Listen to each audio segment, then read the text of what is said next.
So yan po mga idol, no? Isang mapagpalang gabi po sa inyong lahat. Yan. Papunta na po ako dun sa location kung saan duda ko na dinala nila si Bunso doon.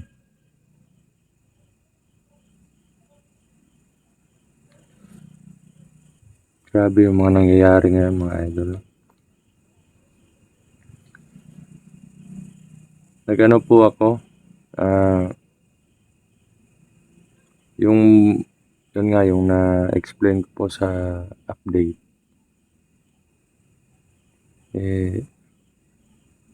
Nagplano na sana kami na nung araw na yon, nagplano na sana kami na mag-rescue doon sa kay Master G.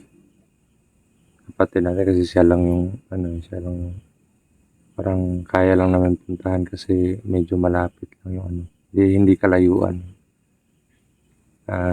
Location na nakikita namin sa video nila. So, yun nga. Pag kinabukasan, nakala ko si Bunso na yung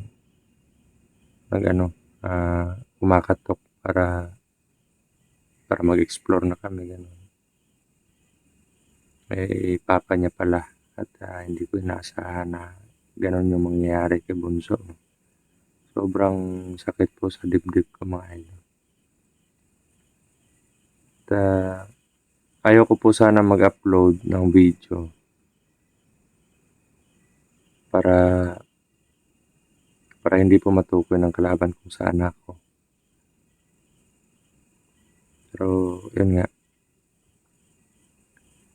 hindi pa man ako nakarating sa mismo location talaga kasi medyo malayo pa yun. Nag-text na yung nag-chat na sa akin yung asawa ko na may mga parang masama na naman daw yung kutob niya doon sa bahay. At nag-chat din ako kay Brother Max na, bro, ingat ka kasi si Dudoy nilusob na at nakuha ng mga kalaban. At baka sumalakay din dyan at dito din sa amin. Ako, kumbaga nagdadalawang isip ako na hindi ko nagawang dalhin yung pamilya ko doon sa sa kapatid ng asawa ko kasi nga kulang kami sa budget. Sa pambaon tsaka pagkain nila meron na. Sa may nakabili tayo ng konting bigas, ganun. Pero yun nga lang, may baon ako dito, biskwit. Nag-chat siya ngayon na ganun nga at yung mga tanod na andon nagro-robing, sinalakay daw ng mga hindi kakilalang mga tao. So, yun, napukaw yung awareness ko talaga.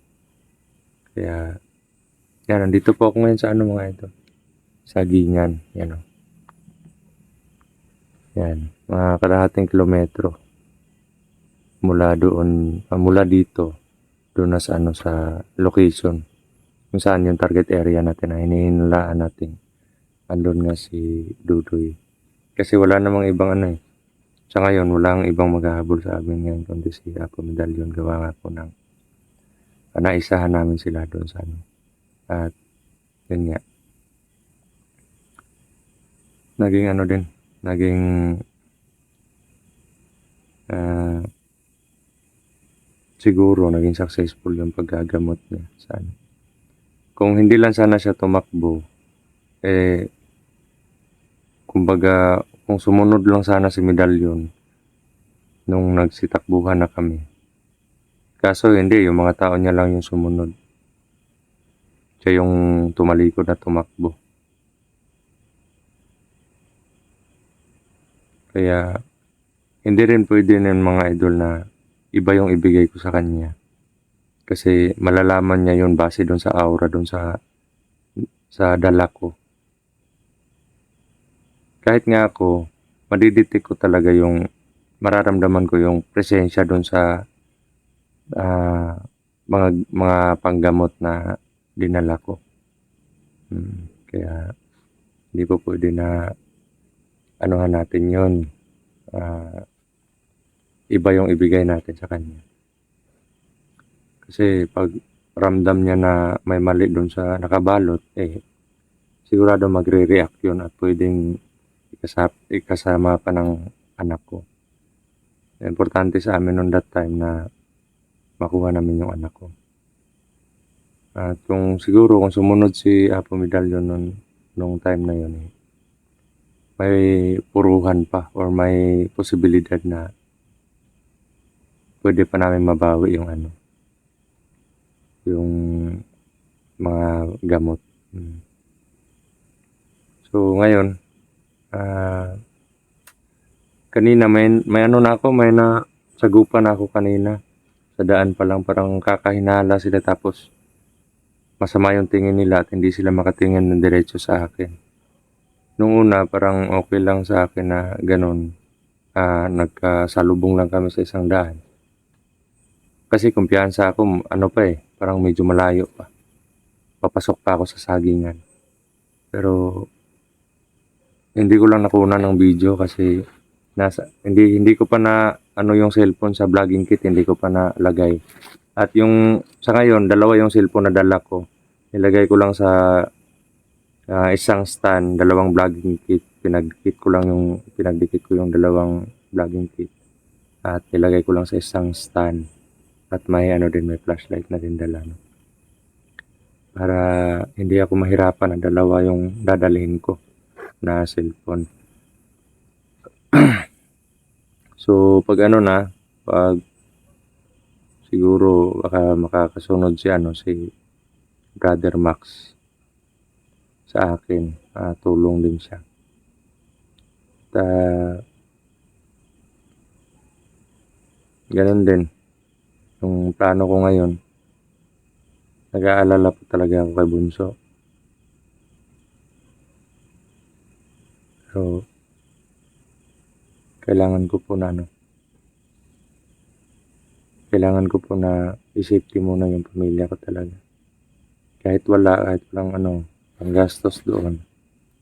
Kailangan ko po talaga na i-safety sila. Baka habang nasa explore ako iba yung madatnan ko sa bahay, baka may nangyari na sa pamilya ko ganun. Para maluwag yung isip ko, makafocus dun kay Bunso. Sa ngayon, humihingi po muna ako ng pasensya mga idol, no. Uuwi muna ako ngayon para ma-safety ko yung pamilya ko, tsaka pag na-safety ko na sila, balik ako agad. At may tutulong sa akin. Mga tao ko dati, nung Commander Lawi pa ako. Pumuntak sila sa akin na gusto nilang tumulong. Hindi ko lang alam kung dalawa or isa lang siyang pupunta or dalawa ba sila ganun. Actually, mga bata pa yan noon. Tinuruan ko training. Kumbaga, trainee pa sila. Namatay yung mga magulang nila sa isang digmaan. Yung tatay, yung mama, tsaka yung mama sa dalawang yun, buhay pa. Yung papa lang nila na mga kasama ko talaga dati. Yung namatay sa digmaan. Kaya silang dalawa, gusto nilang ipakiganti yung nila, yung mga tatay nila. Kaya training ko sila para makipagbakbakan, orasyon, kahit anong mga strategy, fighting skills, ganun. So, yan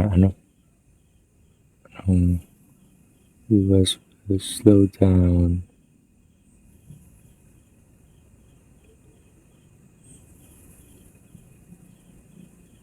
Anong nangyari dito sa ni Bunso? Sa niya? Sa cellphone. Yan. Yan yung Yun yung ano, yan yung nag-message sa akin na gusto nilang tumulong. So sabi ko kung kaya nyo, masaya din ako na muli tayo magkikita.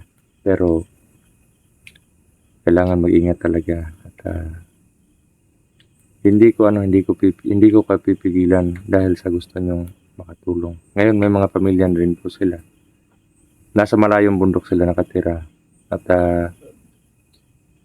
sabi nga nila doon na hindi abot to ng mga kalaban doon kasi maraming militar doon na banday. Kaya yan na. Pinayagan ko silang pumunta dito pero siguro mga bukas or ewan ko kung kailan sila makakarating. Ano na yun nung time pa yun na nagsimula silang naglakbay nung time pa yun ng pagkadukot sa anak ko. Nung time pa na yun. Kaya ewan ko lang hanggang kailan sila makakarating dito. So, nag-contact naman po kami. Malalaman ko lang po yung mga location nila. Yung mga ano nila. Actually, may mga ano na daw sila may nadaanan daw sila mga kalaban at sinilent kill niya na lang daw nila. Para nung sa ganun mabawas-bawas naman yung mga sabi ko na ingat lang at relax. Huwag masyadong mainit ang ulo kasi baka mawala tayo sa strategy.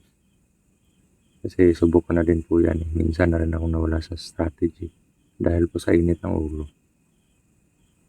Yung parang madadala ka sa emotion mo, sa galit mo, ganun. At yun.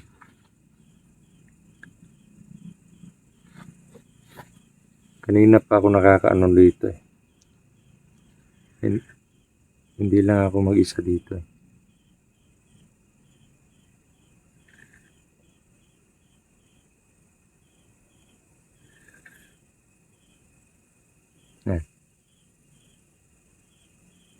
Naririnig. Yan.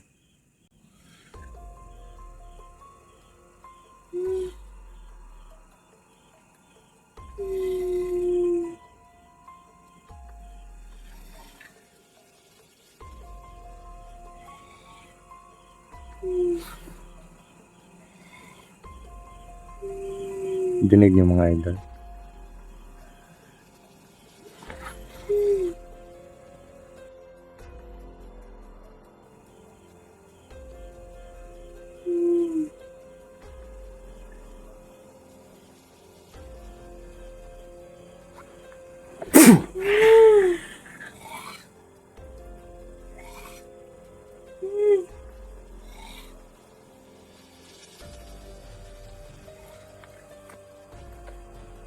Wala talang kadala-dala itong mga aswang na to.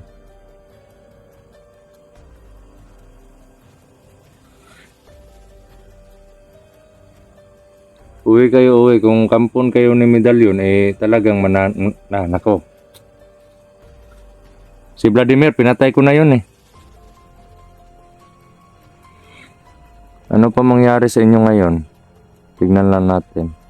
Kung hindi nyo kilala si Medalyon, uwi na lang kayo. Nagpapahinga lang ako dito. Ganun na lang yung gagawin nyo. Saan banda yun?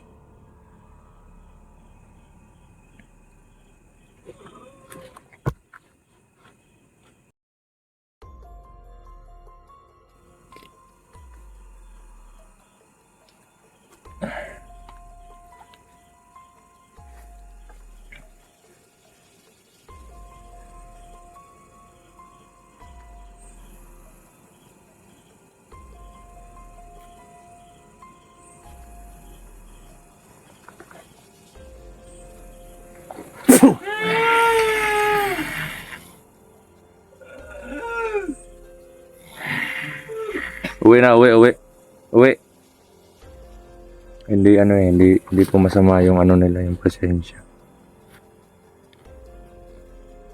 Hindi po masama.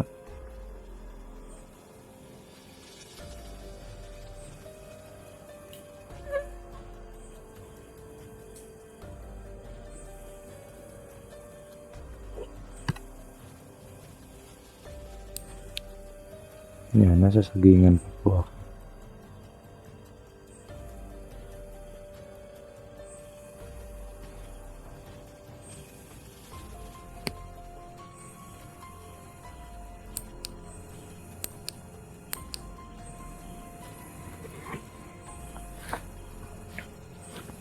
Ay, ako. Yan. Pag si Alisa na yon, nasaktan yun sa mga idol, nasaktan yun sa orasyon.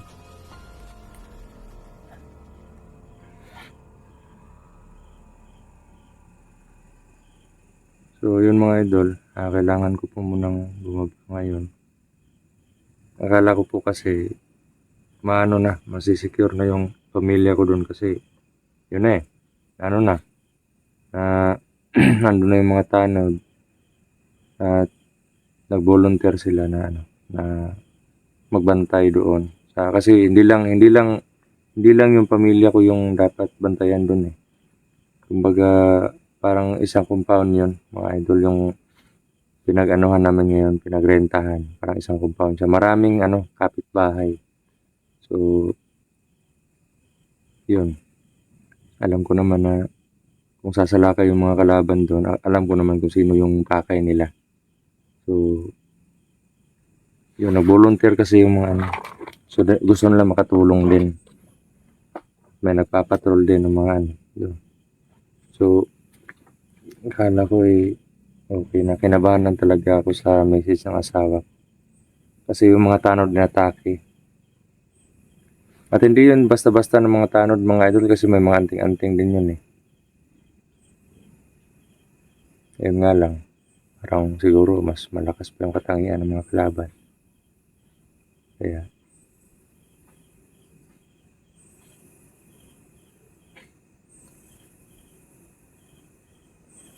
yun. Parang sila. Medyo lugi sila. Plano ko po sana dito lang ako magpapalipas ng gabi. Para diretso na ako dun sa bukas ng umaga, madaling araw. Yung kumbaga, yung maglalakad ako na hindi ko na kailangan ng flashlight.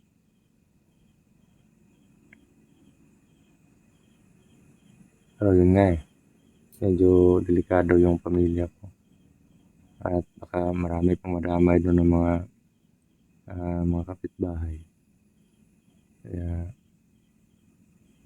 kailangan ko muna umuwi ngayon. At ihatid ko muna sila doon sa hanap ako ng nila. Budget doon para sa kanila. So, yun nga. Yan. Pag-pray niyo po ako mga idol. Kami. Sana maligtas yung mga kapatid natin na nasa kamay ng mga kalaban. Sobrang sakit lang po sa loob ko na umuwi si Dudoy doon para kumustahin yung papa niya. Pero yung nangyari, yun nga. Kadukot siya. Cellphone lang yung naiwan. At luhaan pa yung papa niya. Habang sinasalaysay niya lahat ng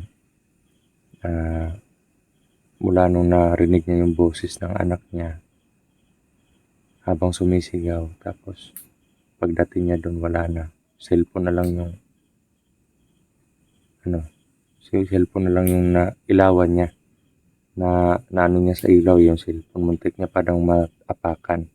Naka-off lang yung cellphone. Pero yung tiningnan niya na yung cellphone ng anak niya pag-uwi niya sa bahay, nakita niya yung video na niya na may video pala kasi na-off Masakit talaga kasi naranasan ko na rin bago lang yung anak ko dinukot. May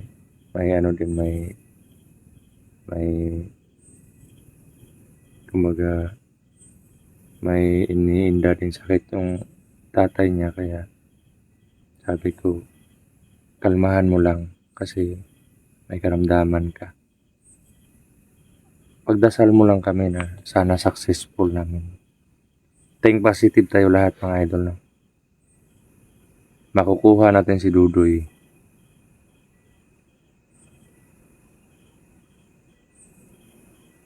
Malaki yung malaki yung kutob ko. Na ang pag-asa 100% na makukuha natin si Dudoy na ligtas. Siguro sa gigil ni medalyon, hindi talaga maiiwasan kasi naranasan ko na din yung nasa kamay ni medalyon. Medyo mahirap talaga. Pero binubulong ng gabay ko lagi na. May bumabagabag daw kay medalyon. Kaya hindi niya kayang tapusin si Dudoy. Yun nga, may bumabagabag talaga sa isip mo, medalyon, kung nanonood ka man ngayon. Kasi alam mo na yung pwedeng mangyayari talaga. At ngayon, gusto ko lang ibalita sa iyo, medalyon, na yung mga ibang commander na ayaw ng gulo, galit sa mga katulad mo. Gusto ko lang pagbigay alam na mga ilang araw na lang, makikisawsaw na sila sa gulo. Pero wag mong pangarapin na gagawa sila ng hindi maganda.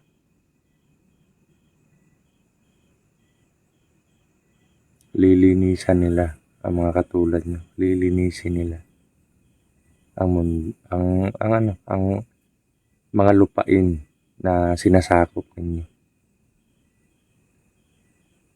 Balang araw, matatahimik ka na lang. Matatahimik ka na, kumbaga, hindi mo inaasahan na makikisawsaw sila. Kung ikaw nakiko-coordinate ka sa mga commander na katulad mo, yung may masamang layunin.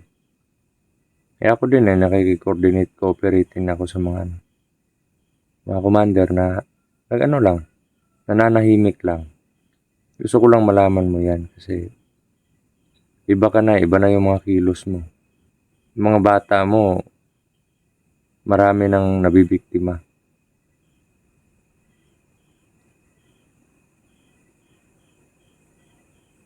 Balang araw, darating yung panahon. Kung hindi man sila yung makadali sa'yo, magtutuos tayo. May matitirang nakatayo sa ating dalawa, medalyon. So, yun mga idol, kailangan ko magandahan ngayon. Pauwi para hanap ako ng diskarte doon para malipat ko yung pamilya ko para ma-safety din sila, no? So, yun, abang-abang na lang po sa ating mga video, mga idol. God bless at pagdasal niyo po ako, mga idol. Kami lahat. More power po at ito po si Brad Tutong Adventure nagsasabing mahal na mahal ko po kayo lahat, mga idol. Salute po ako sa inyo, no?